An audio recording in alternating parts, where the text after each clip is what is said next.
Today in this video I'm gonna show you how you can tweak your GH5 for more cinematic look.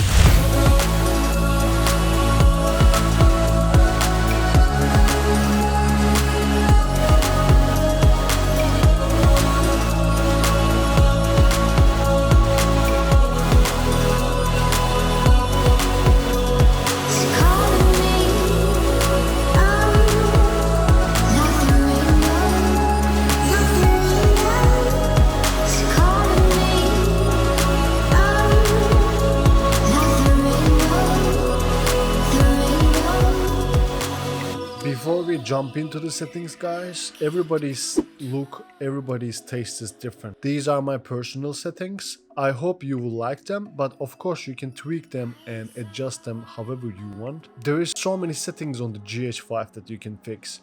So I'm pretty sure there's a couple of settings that you didn't even touch before, so stay tuned for those. So let's dive into it. Alright, let's set up our GH5. First thing you want to do is rotate your dial to video mode and select manual.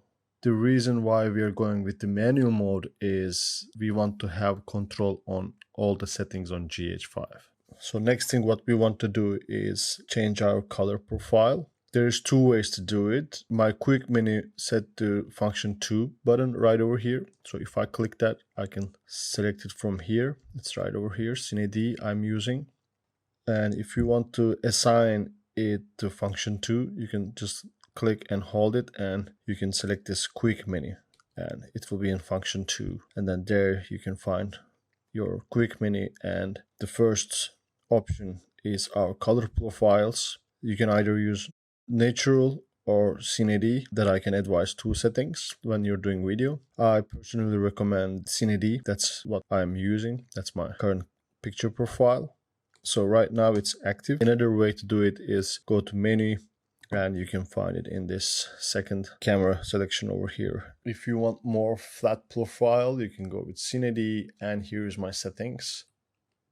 Contrast -1, sharpness all the way down to -5, noise reduction -3, and saturation -1. I really like the look of the CINEMATIC. If you want a flat profile, CINEMATIC can be best option. If you don't have V-Log in your GH5, I can highly recommend CINEMATIC. Most of the time I'm using with CINEMATIC. If you want more flat profile, which you can tweak in the post-production with your editing software, CINEMATIC I think is the best option on the GH5. Alright, so next settings we're gonna change is the record format, guys. If you're using Mac, I can recommend using this setting right over here. It will help you to edit your video faster in editing software.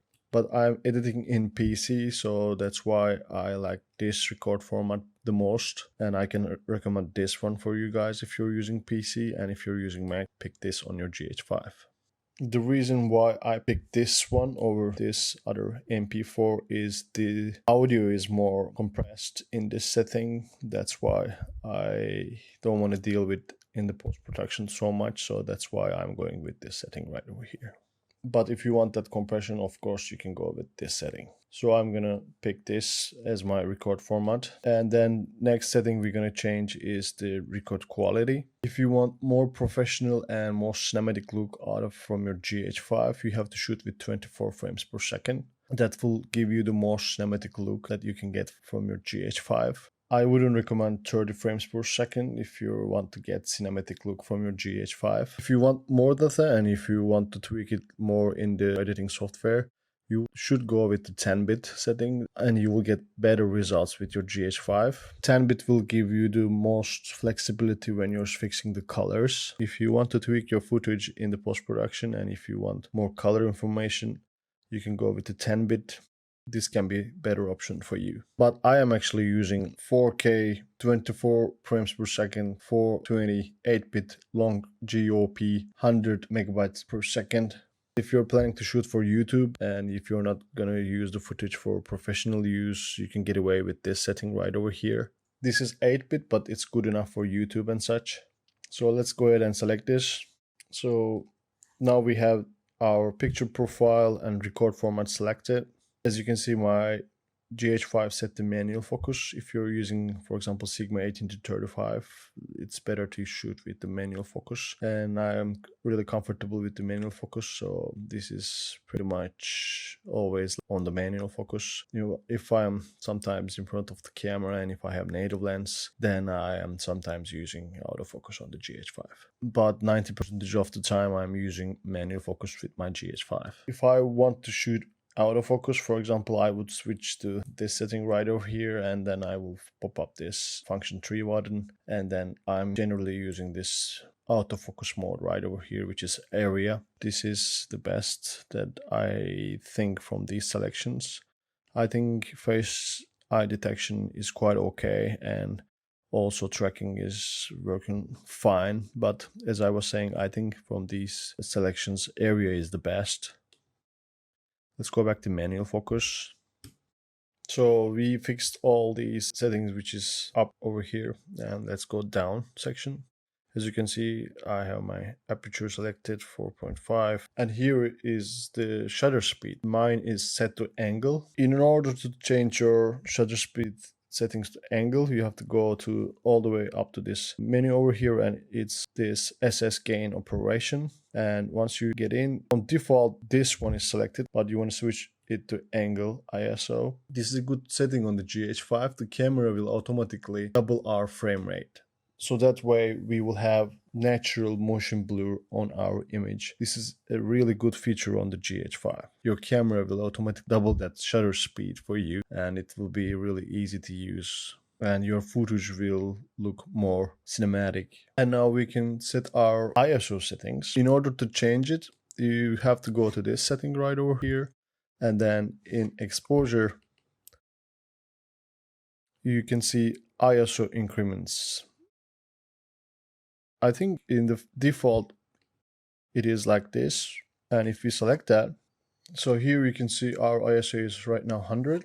If I click ISO button from the top of the camera, it will bring our menu, and if I change the setting, as you can see, it's jumping from 100 to 200 or 200 to 400. In order to change this, if you go back to ISO increments, and if I select this setting, which is over here, what this setting will do is it will give us more options on the ISO range. So if I click on ISO, right now, for example, it's in 400. So if I play with the dial, right now, as you can see, it didn't jump straight to the 200. Now it's giving me options 320, 250.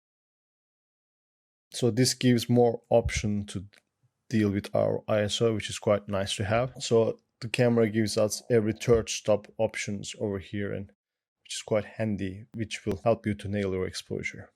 We have fixed the ISO settings right now, and let's go to our white balance, which is over here. If we click on the top of the camera, the white black settings, it will bring us this option right over here. You might want to use these settings, which is over here, and you can adjust these settings. Good to have these options over here, so your camera gives you some Kelvin adjustment settings that you can tweak in different situations. In order to change your Kelvin settings, you just have to go to a setting, and then you have to click up on your wheel, and it will bring you this selection over here. You can go all the way up or down, but if you want daylight, it's 5600 Kelvins. So I will leave this over here.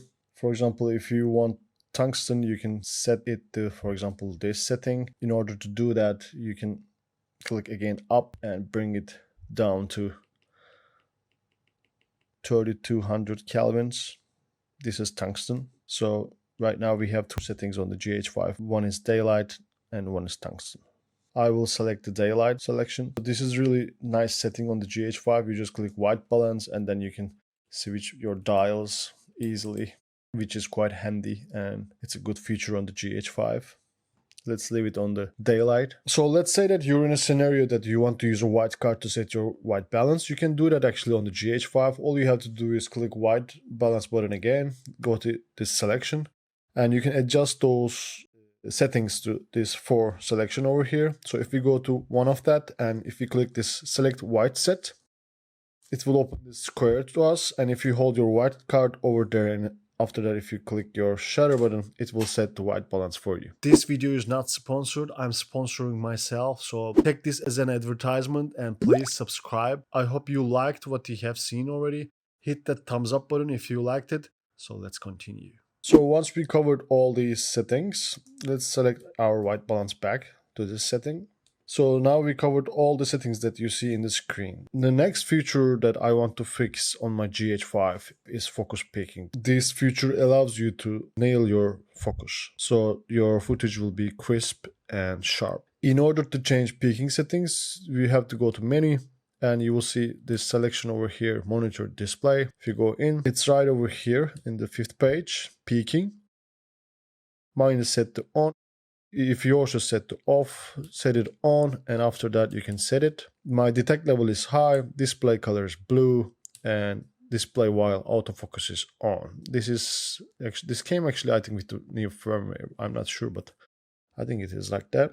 So this will allow you to nail your focus, especially with the adaptive lenses, and it will show you when it's in focus with the blue dots basically, and it's really helpful, especially with the GH5, because most of the time you're using manual focus. I highly recommend using peaking on your GH5. After you fix your peaking, the next feature we want to use on a GH5 is stabilizer. GH5 has amazing stabilizer, so in order to change that settings, it's right over here.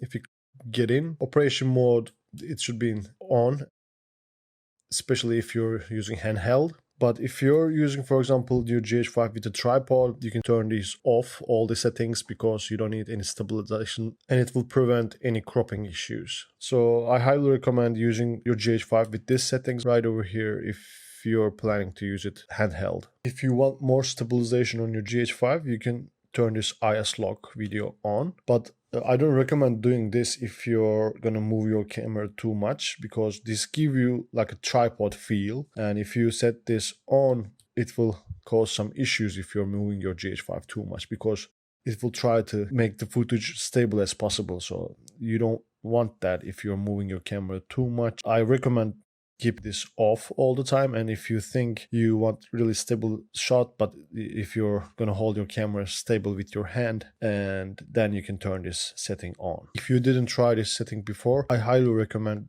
turning this on and do some example shots. You will like this feature, and you just have to know when you need it and when you can use it basically. So after you fixed your stabilizer setting, let's put this vector scope over here. If you don't have it, you have to go to menu and monitor display, and it's under peaking histogram. We turn it, if it's off, as you can see, it's not in the screen. So if you go back and if you turn it on, it will be on your screen, and it doesn't matter where it comes on the screen. You can move this whenever you want. If it's on the frame somewhere which is disturbing, you can move it by touching it and just, moving the position that you want. I highly recommend using this setting because it will allow you to nail your exposure correctly. For example, if I turn my key light off, as you can see right now, it's really underexposed. You can crank up your ISO and basically fix your exposure. Let's turn ISO down. As you can see, now it's again underexposed. If I turn my key light on, it's really nice feature. You should always have it on your GH5. And I highly recommend adding a shortcut to this setting. I have mine on this scroll button over here. If I click on the top, it will open this vector scope settings over here. And if I select this, then if I click this button, it will show me my histogram and my vector scope. So it's really nice feature on the GH5. You can also move these. This one, I try to keep it on the middle of the frame so I can see what is on correct exposure and not. So I highly recommend using these settings on your GH5. It will help you to nail your exposure. Another setting you can use with the GH5 to nail your exposure is the zebras. So if you go again to this setting over here, it's down here, the zebra pattern. So I have zebra 1 and zebra 2 set. You can set those. So as you can see, my zebra 1 is 70%, my zebra 2 is 95. And if I'm trying to fix the skin tone when I'm shooting myself, I use this zebra 1. And if I'm using it in general, I use this second setting. I highly recommend using these zebra patterns. It helps really much while you're nailing your exposure. It will improve your videography and photography for sure. So if I, for example, change my ISO settings right now. I'm not sure if you're able to see, but it's in set to zebra 2 right now. Sorry, zebra 1. So it's showing me that this selection over here is overexposed, so I can dial down and it will be correct exposure. It's set to skin tone, of course. I think zebra 2 would be better here. That's perfect. Right now it started to show in this highlight point over here. So I think this is like, for example, correct exposure for this footage. So I highly recommend using zebra patterns. It will improve your videography and photography as well. So I will keep this in zebra 1. So another setting on your GH5 when you're doing video is your microphone levels, and you can do it by going to this selection over here, and you can see here is the microphone level display and adjustment. If I turn this off, as you can see, I don't have any microphone display on the screen right now, so I highly recommend using this on. And microphone level adjustment, mine is right now set to -6 decibel, but oftentimes I'm taking this to -12. I will have less background noise. I highly recommend playing with your microphone level adjustment to fix your audio, because audio is one of the most important things on the video, so you don't want any background noise. It should be less as possible, so it will cause you less trouble on editing. So because of that reason, I think you should fix your microphone level adjustments by this. I recommend at least taking it to -6, but -12 is a good start point, and then you can increase this if you think it's too low. Right now we set our GH5 completely, and you can of course tweak your settings a little bit more, because there's so many selections on the GH5 that you can fix depending on your needs. Let's save the settings, because if you move any settings and then if you forget what it was before, this will allow you to turn that setting back easily. So in order to do that, we have to go to menu, and then you can go to this wrench over here, and there is this custom set memory. If you click that, it will show us the custom settings that we want to save. So I will save this to C1. So if I move anything, let's move our ISO. For example, it was 500. If I turn to C1, it will go back to 500 because we save those settings. When you run and go, we don't have so much time to fix our settings and such.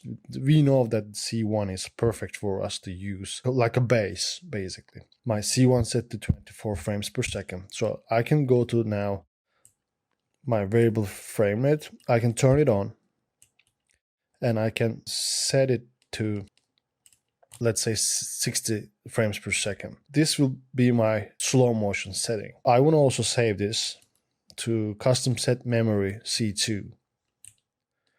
So right now, if I turn my dial to C1, it will be my 24 frames per second. All my settings are same. And if I turn this to C2, as you can see, actually I saved it with 200 ISO. So let's change that. We want that all the settings will be same. So let's take it back to 500, and we can again save this to C2. And after that is complete, we can go back. For example, we are on manual right now. We turn it to C1, it's 24 frames per second, C2 60 frames per second, and let's set, for example, C3 to 120 frames per second. So in order to do that, we can open our quick menu. We have to go to full HD on GH5 to do that. So let's go to this setting over here, 8-bit 100 megabits 24 frames per second. It's right over here. Let's set, and then now we can go to variable frame rate. It should be here, yes, and then we can now set it to 120, even 180. We can go all the way up to. So let's set it to 180, for example, and then now we can save this setting. to custom menu button C3. So right now our GH5 was set up to our shooting conditions. So if we can go all the way up to manual and we can do whatever we want. And if we want our settings back, we can go C1 to 24 frames per second, C2 60 frames per second, and C3 180 frames per second, but this will be full HD. These are the settings that I can highly recommend on GH5. It will help you, it will improve your videography, because you will know in your C1, C2, and C3 settings what you have, and of course you can tweak those and you can stay in the manual mode. But if you want, quick settings, you can just jump to C1, C2, and C3. That's it for today, guys. I hope this tutorial was helpful for you. These are my personal, settings. I tweak them a little bit sometimes, so you can do the same. Don't hesitate. Try your GH5, use different settings, and it will improve your photography and videography. If you enjoyed the video, please crush that like button and don't forget to subscribe, and see you guys in the next one.